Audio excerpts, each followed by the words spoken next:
In the light of what Mel has introduced us to in terms of our being made in God's image and your children, even if they're not believers, also being made in God's image, I want to think about the topic of artificial intelligence in education.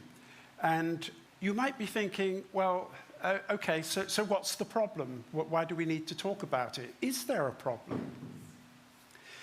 I want to just address that issue right from the outset and then have a look at some biblical principles that will build on what Mel has shared with us this morning, and then look more specifically at the implications of the doctrine of Imago Dei for education, the use of artificial intelligence in education. So firstly, is there a problem? What is the problem? Well, this is a vast topic, and I can only scratch the surface this morning. But what I do want to say up front is what artificial intelligence is and what it isn't. And I'm going to be restricting my comments throughout my talk to what is generally referred to as generative AI. And you might know that technology in the form of things like ChatGPT. There are many other applications for artificial intelligence technology, but I want to restrict my talk to that area principally. The first thing to say is that this, in my view, having worked in the field for over 40 years now, is not intelligence. It is mimicry of human behavior. And I think that's absolutely foundational. We really do need to understand that, because there are many out there who are trying to convince us that, no, it's copying. It is like human intelligence. And in fact, we're going to have artificial general intelligence. That is something that's going to be able to do all of the common tasks that you or I might be able to do. But then beyond that, super intelligence, and that's going to be much cleverer than any one of us could be. I don't think that is possible. The current technologies that we're using have reached their limits in terms of what they can achieve, and you'll begin to see through my talk what some of those severe limitations are. So that's the most important thing, I think, to get across in terms of what the technology is and what it isn't. It's essentially statistics. For those of you who are mathematicians, massive matrix multiplication. All it's doing, if you're familiar with text typing in your chat or messaging app, it's predicting not just the next letter or the next word, but the next sentence or even 1,000 words based on the prompt that you have supplied it to. It's not doing any thinking. It has absolutely no idea what it's outputting, whether it's correct or whether it makes any sense or not. So it's not reasoning, it's not thinking, and it's not understanding. And I think that's an important takeaway in terms of what the technology is. However, there's a problem. The problem is that many people interacting with this technology, because it uses human natural language, sometimes spoken language, but often just text input and text output, many people perceive the behavior that they're engaging with as human. And that shapes what they think about the technology and how they want to use it. Why is that? Why do we think that we're interacting with something that actually represents human capabilities? Well, largely it's because the only paradigm that we have for thinking about what it is that we're interacting with is our own human-to-human interactions. Why? Well, because we're using natural language, either text or spoken. And of course, as you move into spoken language and Alexa or whatever it is speaks back to you, that's kind of reinforcing the idea that you're having a human-to-human conversation. And unfortunately, all of us in the industry have tended to use anthropomorphisms to describe what is essentially an artifact. We talk about intelligence. Personally, I would much prefer to talk about advanced data processing. But I don't think you'd come to a talk, would you, if I basically said, we're going to think about advanced data processing in education. Boring. And essentially, that is what this technology is, in essence. So we talk about it thinking. Current technologies speak about multi-step reasoning. Well, actually, all they're doing is just breaking the prompts down and letting you see the way in which it's constructing its output. It isn't actually doing any reasoning in a human sense at all. But just lastly, on the whole issue of human perception, Mustafa Suleyman from Microsoft, one of the key researchers there heading up their team, whilst he does not accept that we will develop true consciousness in an artifact, he is concerned, as I am concerned too, that we're not many years out from a simulation of consciousness. So that many people who do not understand this technology and what it is will begin to think that this thing has memory. It understands where it's been or where the conversation has come from and where it might be going to. And so this already is beginning a debate in expert communities about whether these artifacts should be given rights, just like human rights. It's already creating discussion about whether we should think about the welfare of a robot. Really? Do we think about the welfare of this lectern, which is also an artifact, when I bash it or I knock it? But this is the absurd level to which human thinking is going at the moment in terms of these things which are artifacts. But there's another problem, in my view, and that is the design of chatbots is intentionally addictive. Now, that may shock you and is quite a provocative statement. But I think that we can see in the way in which some people, particularly children, have been lured into companion chatbots, and a number already committed suicide as a result of the input and the egging on that these chatbots have given. We can see that it is sucking them in.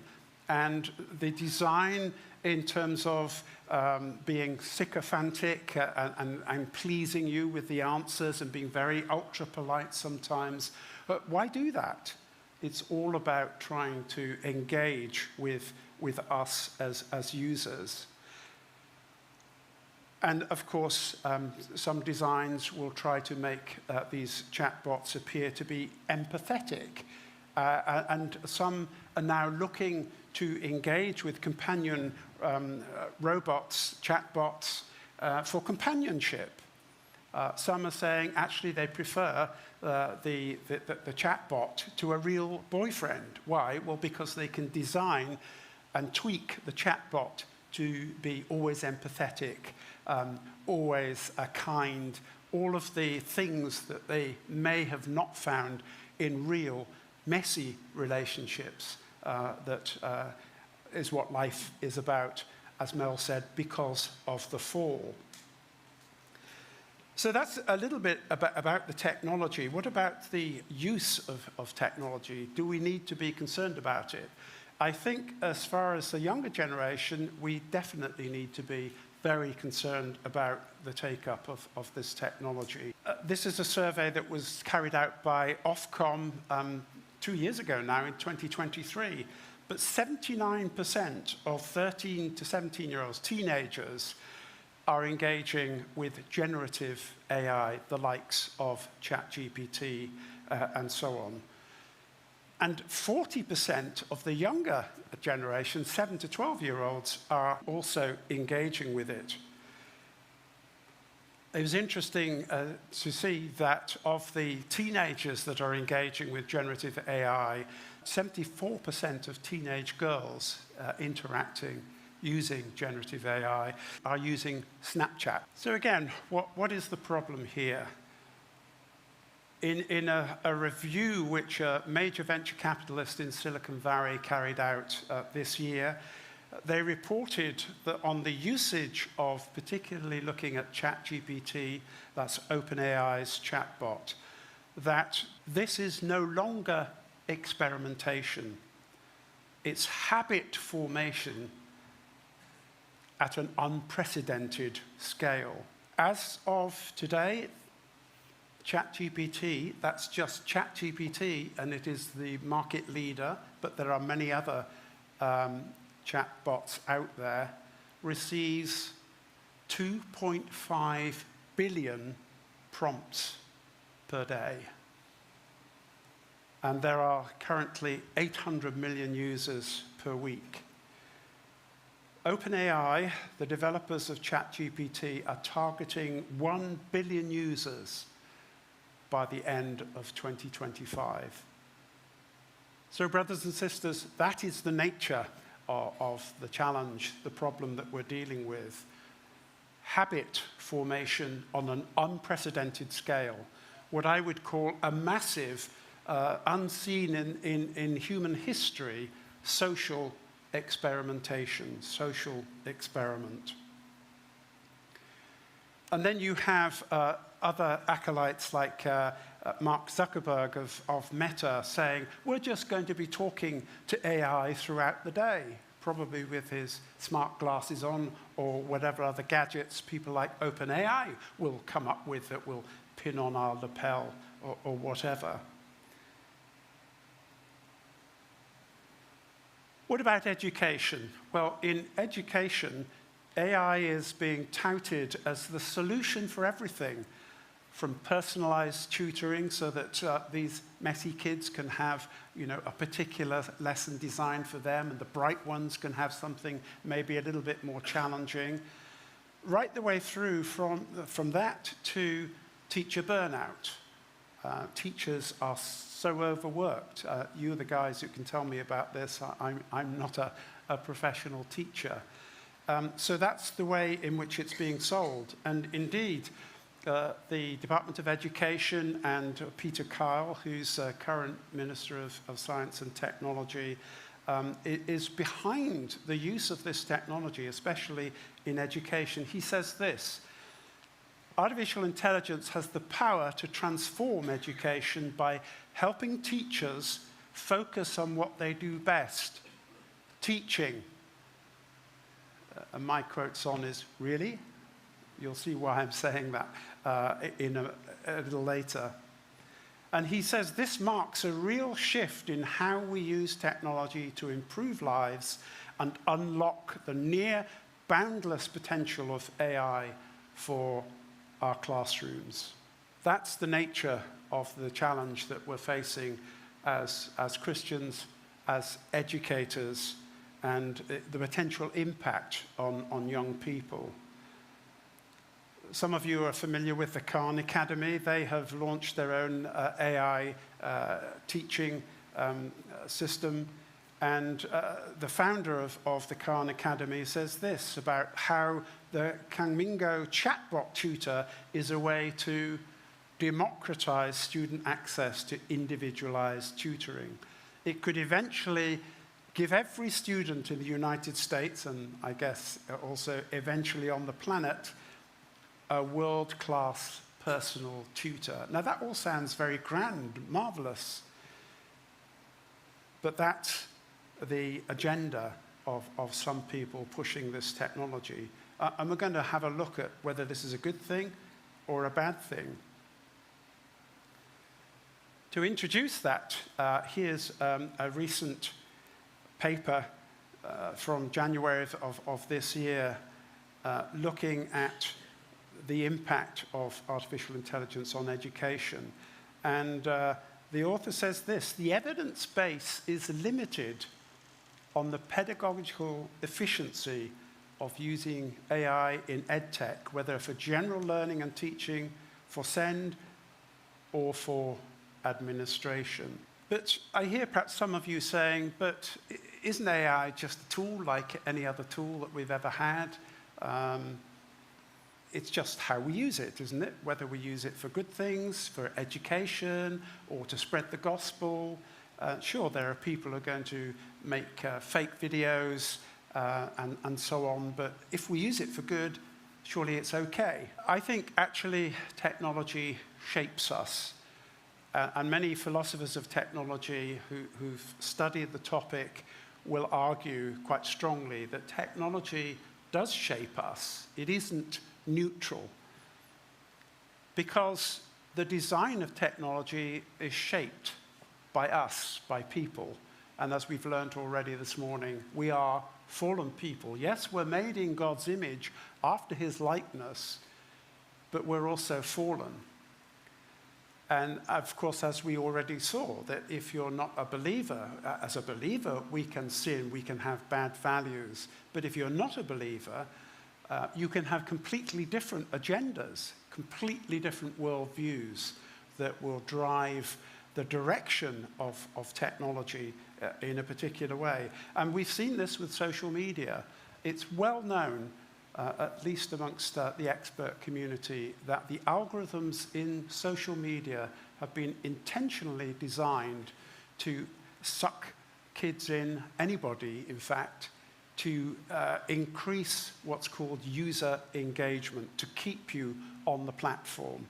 And in fact, again, it's well known that fake news spreads 5 to 6 times faster than genuine news. And you get these echo chambers on social media. Do you want to know why the world is so polarized at the moment? Why is politics so polarized in the US? Why is so much that we talk about, even in the UK, polarized? My view is it's social media.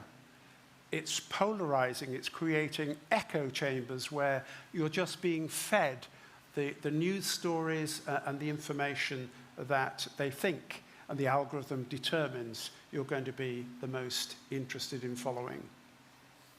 So we shape technology, and of course our use of it shapes the society in which we live. So how do we deal with these issues when we're thinking about technology? If it shapes us, how do we know in what way it's going to shape us?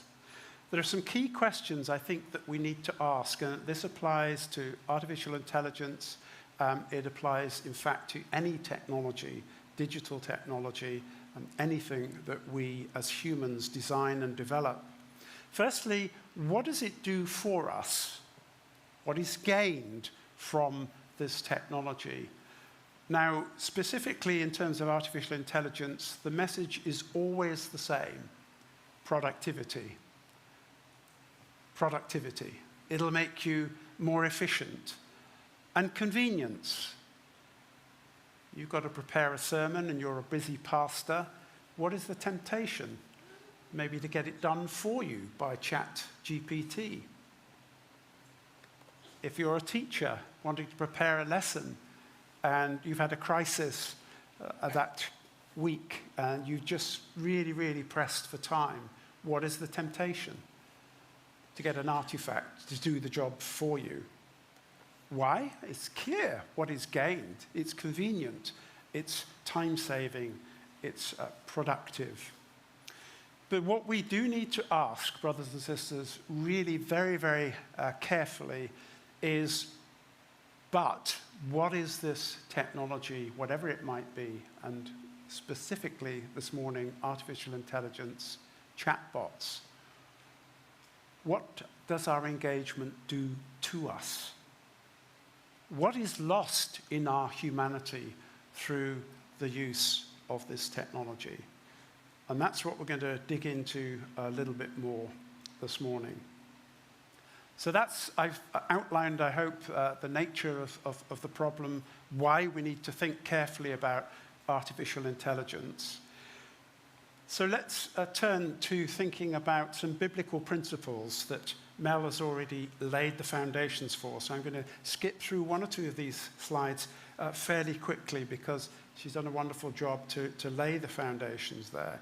What does the Bible teach us about how we should approach technology? Well, I think in terms of artificial intelligence, a biblical anthropology is absolutely vital. What do I mean by that? Well, what does it mean for us to be a human being? And summarizing the thoughts that Mel shared with us this morning, this slide just simply shows three major views of what the Bible teaches on Imago Dei that I don't think actually are conflicting at all. They're all complementary. And my view is that this is a holistic view of what it means to be made after God's likeness in his image. So technically what is often called the ontological view, what are we made like? What is the nature of God's character? We can see that God is a reasoning, a moral, a rational God, a creative God, and a loving God. He is just, he is righteous. So these are some of the attributes that we expect to see reflected in that cracked mirror illustration in your children, in yourself, in other adults. The functional view is about what are we made for? What are we made to do? And the term vicegerents there speaks of our stewarding role, our representative role of mirroring and bearing God's image in the world that he has created. And then the relational view, what are we made to be? And that is, we are made to be in relationship. There's another lens into which we can think about what it means to be made in God's image, after God's likeness. And of course, that is the true Homo Deus, Jesus Christ. He is God become man. He became flesh. He dwelt among us. In the beginning was the Word, and the Word was with God, and the Word was God. He was in the beginning with God, and the Word became flesh and dwelt among us. And we can see that if you look through the scriptures, John particularly emphasizes this in his gospel, that not only was Jesus fully and completely human and man, but he was also at the same time fully and completely divine. And so we see in Jesus the perfect representation of God, even as he walked the earth as a human being with flesh and blood and a brain just like we have a brain. We, on the other hand, of course, are corrupted by sin, but Jesus without sin. And so we can see in Jesus a perfect representation in a human being of what it means to be made in God's likeness and in his image.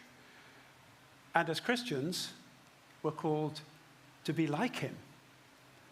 And that is our responsibility. So let's put all of this together. And I would suggest, if you want to learn more about it, this is my book, which was published in 2021. And there's 6 aspects that I spend a chapter each on of what it means to be a human that derive from this biblical anthropology. We have moral agency. We value truth and reality because our God is truth. And we value cognition and creativity, embodied relationships. And there is dignity in work. And I don't have time to open this up, but there is an important aspect of freedom and privacy that we should enjoy and have dignity in enjoying as human beings. I'm going to return to some of these a little bit later. So how do we reflect God's image in us? Mel has outlined what that looks like in the day-to-day in the classroom. I want to put another lens into that comes from a consideration of the whole of the scriptures, actually, the Old Testament as well as the New Testament. And that is to tell you that virtue reflects God's image. And we see that very, very clearly, I think, explained for us in 2 Peter chapter 1. Let me just read the beginning of that, because I think it's actually exciting to get the context here. Peter says, "His divine power has granted to us all things that pertain to life and godliness through the knowledge of him who called us to his own glory and excellence, by which he has granted to us his precious and very great promises."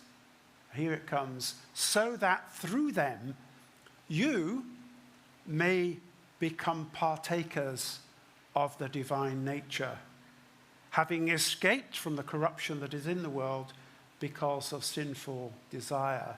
So yes, we are made in God's likeness, but through his promises, we become partakers of that divine nature. We're able to put on more fully and reflect more fully that divine nature. And then here's the link to virtue. Peter then goes on in that same chapter to say, for this very reason, for the things that we've just been thinking about, for his very great promises and enabling us to become partakers of his divine nature, for that reason, he says, make every effort to supplement your faith with virtue. Now, the Greek word that's used there in the New Testament actually also means excellence of character. And so when we think of excellence of character, what Peter says following on actually builds on what that excellence of character looks like. He says, supplement your faith with virtue, and virtue with knowledge, and knowledge with self-control, and self-control with steadfastness, and steadfastness with godliness, and godliness with brotherly affection, and brotherly affection with love. All what we might, in fact, call virtues. So if we go back to the 6 aspects of what does it mean to be made after God's image or likeness, and then think about how they are manifest through virtuous behavior, this slide just illustrates with a few virtues. There are many that we can find in Scripture, and I would just point you actually to the book of Proverbs, a wonderful outline there of many virtues and also vices that oppose virtue. So we can see things like self-control and honesty, wisdom, love, diligence, and respect. Things that we already learnt about a little bit this morning in the context of teaching children who may not be actually Christians born again, but are still reflecting some of these aspects, albeit badly at times, sometimes actually better than us Christians. How many people have you ever met that you sometimes think, that person must be a Christian? They're so loving, they're so caring. And you discover actually they're not, and you feel quite ashamed, or I do. I can see some of you nodding. It's a quite common experience, isn't it? That is because we are all made in God's image and because of his common grace. So the Imago Dei I'm suggesting this morning is reflected in how we live and our virtuous behavior or not. Now, for the Christian, and for us here this morning, we need to recognize that this is a spiritual battle. Vice opposes virtue. The fruit of the Spirit is love, joy, peace, patience, kindness, goodness, faithfulness, gentleness, self-control. Against such things there is no law, Paul tells us in Galatians. And you can see the fruits of the Spirit actually are reflections of virtues that we see elsewhere in the Scripture. On the flip side, in Romans 8, we learn that if we live according to the flesh, now Paul is speaking to Christians here, to you and I, if we live according to the flesh, our sinful desires, the vices that pop up, then we will die. But if by the Spirit we put to death the deeds of the body, we will live. So there's a spiritual battle, and we need to be aware that we need to engage and be fully aware of that battle, especially when we engage with technology, as I hope we'll see shortly. So I don't want you to take in the whole of this slide. This just simply shows how, on the one hand, we have virtues that reflect the Imago Dei and these particular aspects of what it means to be made in God's image. But on the other hand, there's a whole list of vices, some of which I think all of us will recognize, that oppose the putting on of virtue and developing virtuous character, whether it's sloth, dishonesty, vainglory, avarice, lust. So many different words that we could use there. And I would encourage you, by the way, to search the scriptures and to write some lists, or go to concordances and begin to develop a list of the virtues that the scripture lays before us and some of the vices that are opposing those. They're very helpful in thinking about how we engage with technology. So what about artificial intelligence? I think the big question that we have to ask ourselves is, which way is artificial intelligence nudging? In the tech world, we talk about nudge behavior. Software is often designed, as I've explained in social media, to nudge us towards a particular way of behavior. If any of you shop on Amazon, for example, you've just selected something, other customers bought this. Wouldn't you like this and that? And before you know it, you will have spent 3-4 times what you went out to buy. That's called nudge behavior. It's intentionally designed to get you to spend more money. And artificial intelligence is no different. So we need to be asking these key questions. Is it pushing us towards wisdom, the development of true wisdom? Is it pushing us towards being self-controlled? Or is it leading us into laziness, into sloth, into carelessness? So before we move on to look very specifically at artificial intelligence and its use in education, I just want to highlight the other challenge that we face from a biblical Christian perspective, and that is that there is a real clash of worldviews. Most, if not all, of the big tech oligarchs who are behind this technology do not share our worldview. They are, some of them, post-humanists, long-termists, and their agenda, if you read their manifestos and their blogs, is very, very different. And I would go so far as to suggest opposed to the gospel and the Christian faith. So we need to be mindful of that. And from a Christian worldview perspective, we can see that we do what we do because of who we are. God's wonderful creation made in his image. People who come from a naturalistic worldview, basically, we are defined by what we do, what job you do, the things that you accomplish. And so it's function versus status.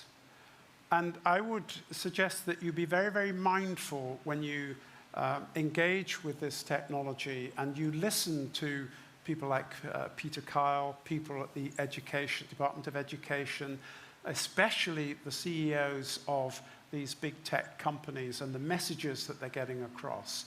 Be mindful of their agenda and be thinking about, does that sit with a Christian worldview?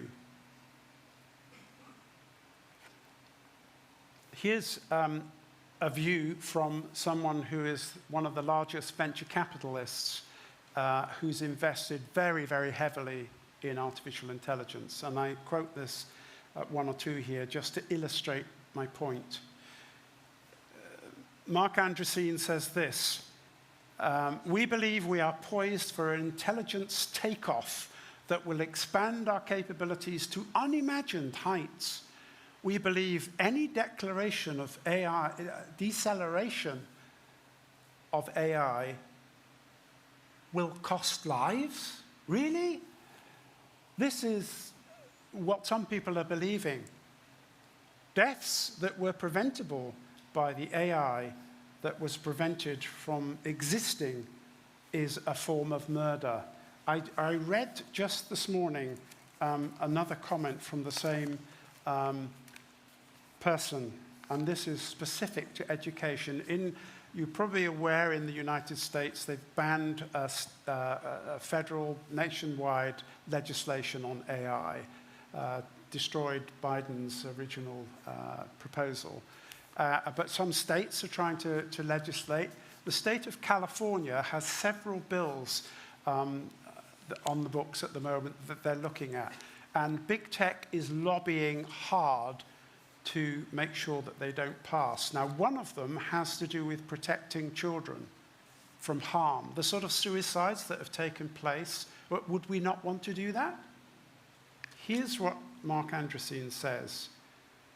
But to do this would limit innovation in California's classrooms and hospitals and take away children's futures. What a prospect.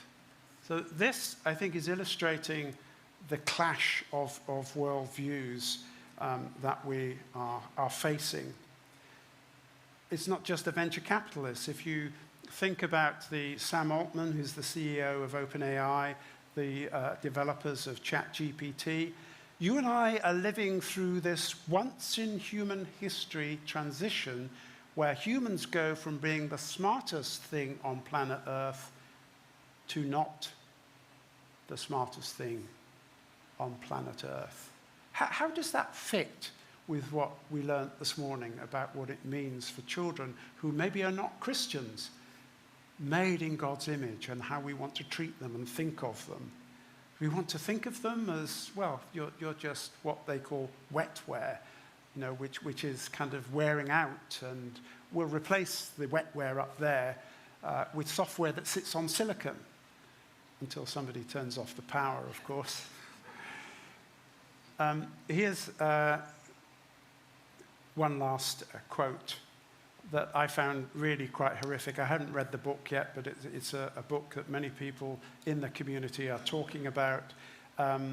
And it's just called If Anyone Builds It, Everyone Dies. And it's talking about artificial intelligence. This is one of the doomsayers, the existential threat people.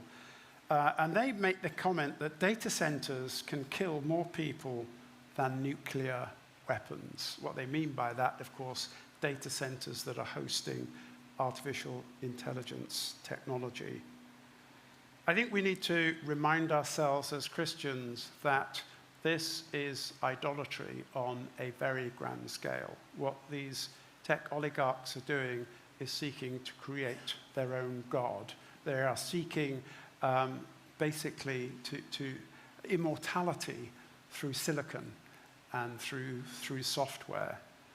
And the Psalms remind us that those who make these things become like them, and so do all who trust in them. It's my view that, in fact, with the unprecedented amount of money that's going into artificial intelligence development at the moment, this desire for super intelligence is building a Tower of Babel. And this is very provocative and controversial, but I do want to challenge all of us, and I challenge myself here. Are we contributing the bricks and the pitch to build that tower? And we know what God did when man sought to raise him and herself to the heavens in that way. Let's move on. I'm not watching the time.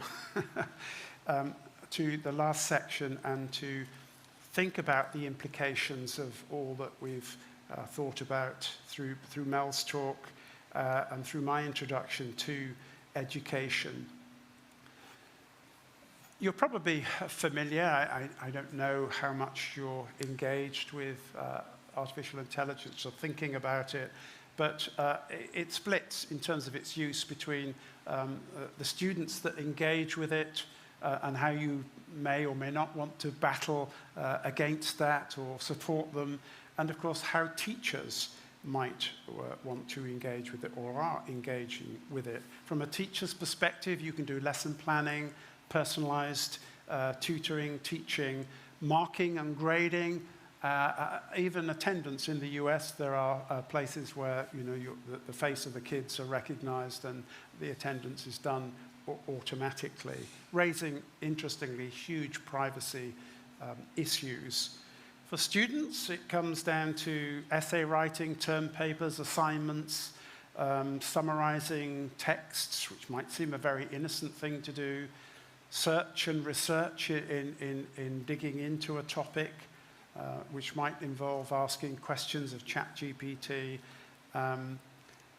fact-finding, even through to image creation and video generation. So let's have a look at how the use of artificial intelligence in these ways impacts the Imago Dei. And I want to do it this morning specifically through the lens of virtue and vice. If we engage with ChatGPT to write an essay, is it helping us to be more wise, or is it actually nudging us in another direction? Is it actually encouraging us to laziness? I don't have time to go through all 6 areas. I've picked just 3 that I think are particularly important in education in terms of the impacts of AI on the Imago Dei. So let's look firstly at truth and reality. Now, what's the issue here? You need to understand a little bit about the technology and how it works to appreciate that actually one of the fundamental limitations of the current so-called large language models that are statistical engines, matrix multiplication on a grand scale, the significant limitation of that technology is that it produces errors. Again, an anthropomorphism that's used frequently in the industry is they hallucinate. Well, they don't actually hallucinate, they just produce errors.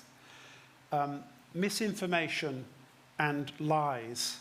Now, this is actually getting worse, not better. You might think to yourself, oh, well, we're going to solve this problem. We've got not exactly to the limit of what's called scaling in terms of how much compute power, how much data you can process, how many parameters you can produce statistical weights for. That's been going on quite a steep curve. And it's not really enabled the technology to get any better. And some of us actually are of the belief, some who are not Christians actually who work in this field, are of the belief that we are actually using the wrong architecture, the wrong paradigm. Statistics gets you an awful long way. When I was working in speech recognition, it got us an awful long way in terms of creating machines that would understand words that you spoke to it, but only so far. It's just a predictive machine. And many are saying that, even in the industry, experts saying that they don't understand why AI makes the errors it does. So we'll fix it. It's not fixable. It's in my view, very straightforward why it makes the errors it does. It's statistics. It's probabilities. There is no 100% certainty that the output sentence that is produced is the right sentence in the sense of truth and fact. So that's the fundamental limitation. Now, I don't really want to encourage anthropomorphisms here, but just to help you think about this.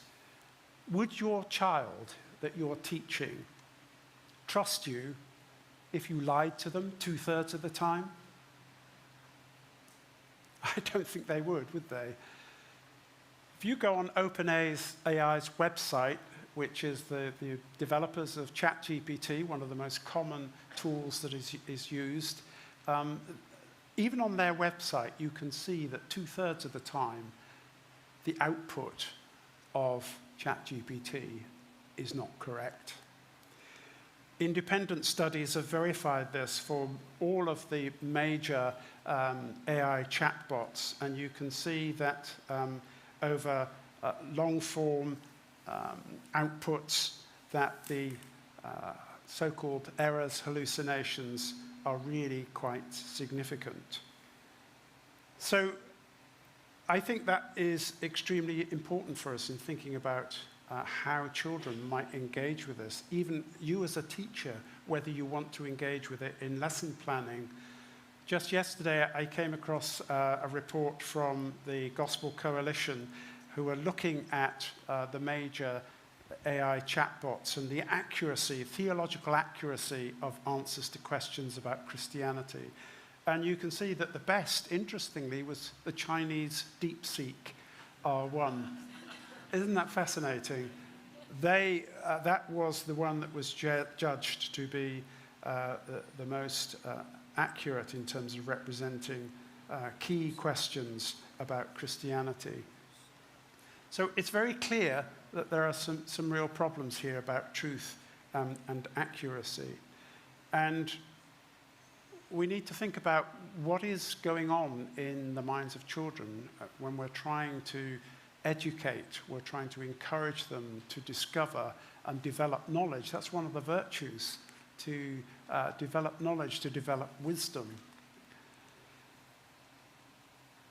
Hamilton Morin, again, a fairly recent study looking at asking the question, are these things producing delusions by design?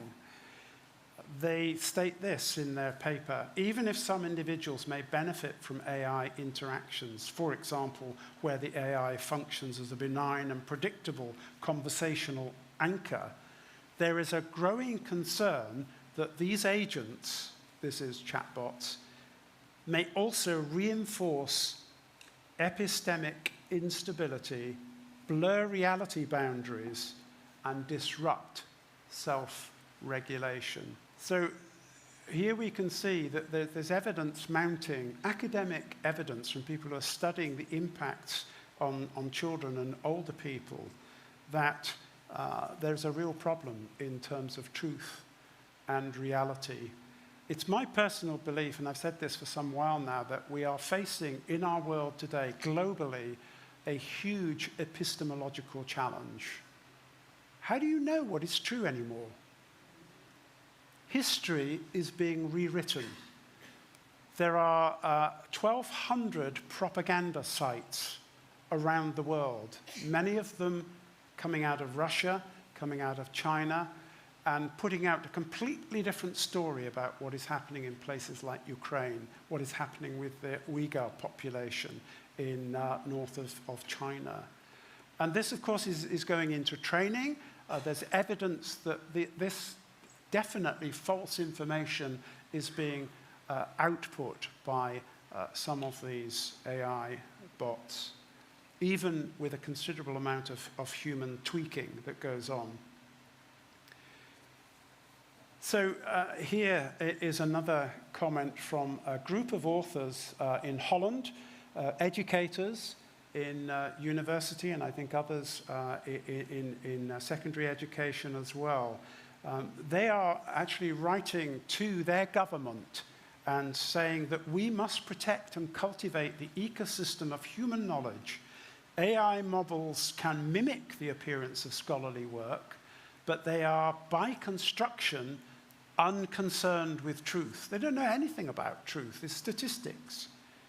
The result is a torrential outpouring of unchecked but convincing sounding information. They go on to say that at best, such output is accidentally true, but generally citationless, divorced from human reasoning and the web of scholarship that it steals from. At worst, it is confidently wrong. Both outcomes are dangerous to the ecosystem.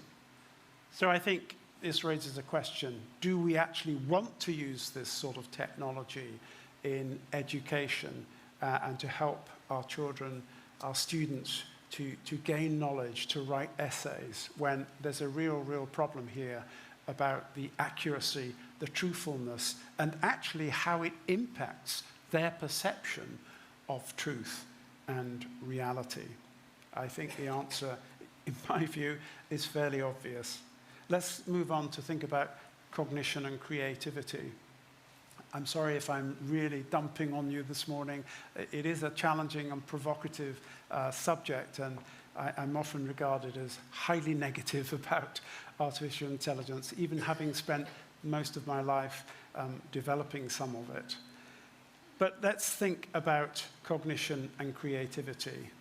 What is happening when we use something like ChatGPT to write an essay is that we are doing cognitive offloading. Do you understand what I mean by that? We're not engaging the brain that God has given us with all of its characteristics and its creativity. We're not engaging with that. We're saying, you know what? You do it. We're offloading something that God has created us to use and to develop. And so this cognitive offloading impacts us in a number of key ways. It impacts our ability to do critical thinking, to do problem solving. It impacts discernment. It impacts originality of what we write, what we think about, what we produce. It actually takes away personal reflection. A lot of creativity is about personal reflection. And it certainly takes away innovation. And of course, you're aware, probably many of you, about when people do use this technology, how do you know that they've used it? Are they cheating? Are they guilty of plagiarism? I think this is a very, very serious problem. Now, I find that as I talk with Christians and a lot of non-Christians as well, people are very split about this whole topic. Some just don't see the issue. They're what I call the techno-optimists. If we just use it right, it'll be fine. And there are those that I call the humanists in a sense that we've been thinking about what it means to be human, who basically think very differently. I came across a quote that's trawling around the internet that I think brilliantly sums this up. And it's a lady who says, "Why would I be bothered to read something that you couldn't be bothered to write?" And I thought it really, really summed that up really brilliantly, I thought. Why we need to be careful. So virtues that we should be cultivating, and as we teach and as we encourage young people, of wisdom, insight, knowledge, discretion. But the vice that pulls against those is principally sloth. There are other things as well. Now, interestingly, if you look at what the word sloth means, it isn't just laziness. Oh, I can't be bothered to do that. It actually, in a deeper sense, means a carelessness, a lack of care. And I think one of the dangers of engaging, perhaps, benignly and with good intentions with this technology, is that we become careless of the true development of wisdom, knowledge, insight, and discretion. Here's, again, a much earlier a paper on technology and informal education from an educationalist, Patricia Greenfield. She says this, that technology impacts mindful knowledge acquisition, inductive analysis, critical thinking, imagination, and reflection. So this is way back before the advent of ChatGPT in 2022, 2021. So clearly technology does impact our formation. Here's someone writing specifically about writing. He says, writing is a fully embodied experience. When we do it, we are thinking and feeling. We are bringing our unique intelligences to the table and attempting to demonstrate them to the world, even when our intelligences don't seem too intelligent. ChatGPT, he says, is the opposite, a literal averaging of intelligence, a featureless landscape of pattern-derived text. So one of the challenges here is that, yeah, we're all pressured to do things. I had a paper that was being reviewed by several editors, and I had a month in which to go through iterations, and I had to do a rewrite. And do you know, there were times at which I thought, wouldn't it be nice, should I just, no. I had to really take my own medicine. And as I reflected on it, writing, for example, is hard work. At least I find it hard work. It's not easy. Constructing this presentation may seem very slick or not to you. It's hard work. And sometimes, you're up against time pressures. You think, why don't I just get the thing to summarize it for me and give me some key pointers? If we take on board what Mel was reminding us of this morning, that we, even as those made in God's image, those even who are redeemed and made in God's image, are also sinners. And we can be subject, and we are subject to the fall. Life is messy. You don't need me to tell you that. Being a teacher is messy, it's difficult, it's really, really hard work. But does that mean that we should delegate that hard work to some artifact that God actually didn't make? Even though, amazingly, I have heard a Christian say that the Holy Spirit is in the algorithm. Really? I'd love to know where that theology comes from. So it's here. That's what God wants us to engage. I must move on rapidly, probably keeping you from your lunch or something. Just one last slide, and then some reflections that maybe you can carry over lunch. Let's look at embodied relationships. You've already seen that this technology is designed for habituation.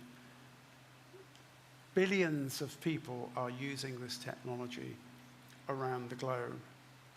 One of the reasons I'm excited to talk to you is I think we have a real opportunity to try to influence our younger generation, to help them think about this technology and understand what it really is and what it isn't, and to encourage them maybe to think differently about all the hype that is being put out there. And there are some good indications that Gen Z is perhaps starting to think a bit differently, and older generations too. So embodied relationships, we've already learned that we are hardwired for relationship. What does interacting with a chatbot do? Does it help you develop those messy, difficult relationships? Does it help you to go and apologize when you said something you shouldn't have said? Does it help you to go and give that person a hug or a handshake if you're not a hugger? I don't think so. All the evidence is showing us that this technology, engagement with this technology, is messing with kids' minds. Why would we want to do that? What problem is this tech trying to solve?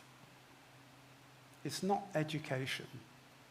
If you think about it, you're the educators, you come and tell me in the break if I'm wrong. I don't think this is solving the problem of education. Yes, it's hard, it's difficult, it's tough. We're not taking away from that. But is it really going to help you to do what Peter Kyle is suggesting? Concentrate on what you do best, teaching? If you take away that human connection from teaching, I think we're depriving our kids of a huge amount. There are mental health issues, loneliness, lack of social skills, even delusions. And I would suggest many kids are already addicted to this technology. One of the things that I find most distressing as a Christian is I travel up to London and I catch an early train, and there's whole loads of school kids who get on the train. And guess what they're doing? the smartphone, the God in front of them. It's quite depressing. Why aren't we talking to each other? Why aren't we engaging with each other? And many of these kids, they may be fine ultimately, but many are becoming addicted to this technology. And you can see then that the virtues that we should be trying to develop in ourselves and our children are self-control.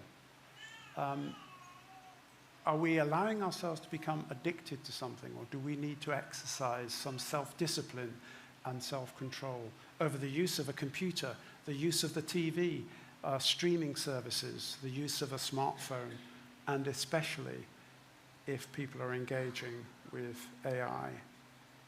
And of course, the vice is going to pull us the opposite way. All of those destructive things that happen in our society because of the work of the devil are going to overwhelm us if we're not careful.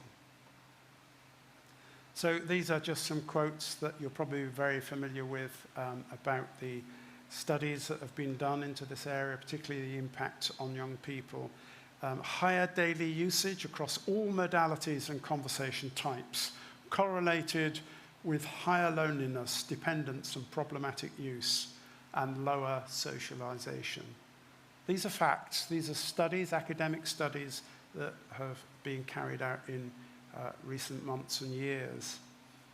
Jonathan Haidt, who you probably know of, is not a believer as far as I'm aware. I think he may even be an atheist.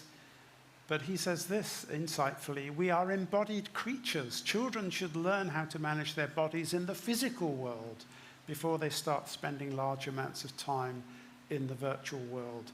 Where does Mark Zuckerberg want to be? Walking around with, talking to anybody other than real people. Experience, not information, he says, is the key to emotional development.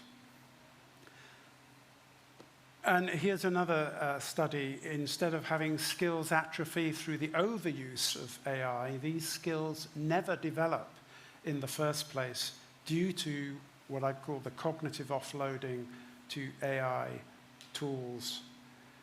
Handing kids an oracle to ask questions not only converts a social activity into an antisocial activity, but also shifts authority away from humans, you teachers, you educators, parents, grandparents even, and onto technology.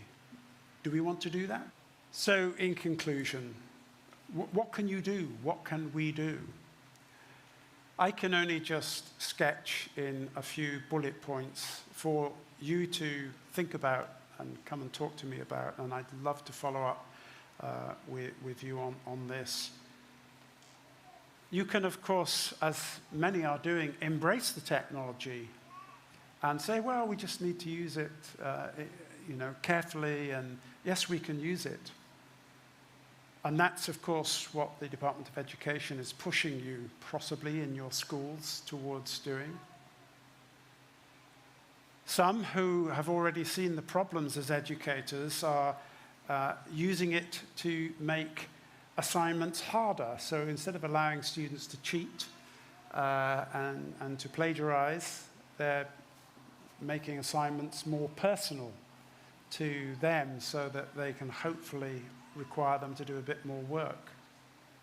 Some, I have read, are even trying analog techniques. So actually write your essay with real handwriting, not even on a computer. I think another thing that we must certainly do, and is my passion, we must teach about AI. We can't put our head in the sand. This stuff is out there. Billions of people are using it. But even the Gospel Coalition was saying this in their paper, that many, many people do not understand what lies behind the screen or the black box. They don't understand what they're saying is how much human intervention and tweaking there is in the black box to provide outputs that they think suit their commercial purposes. So yes, we need to educate, and we need to find ways in which to get even the youngest child.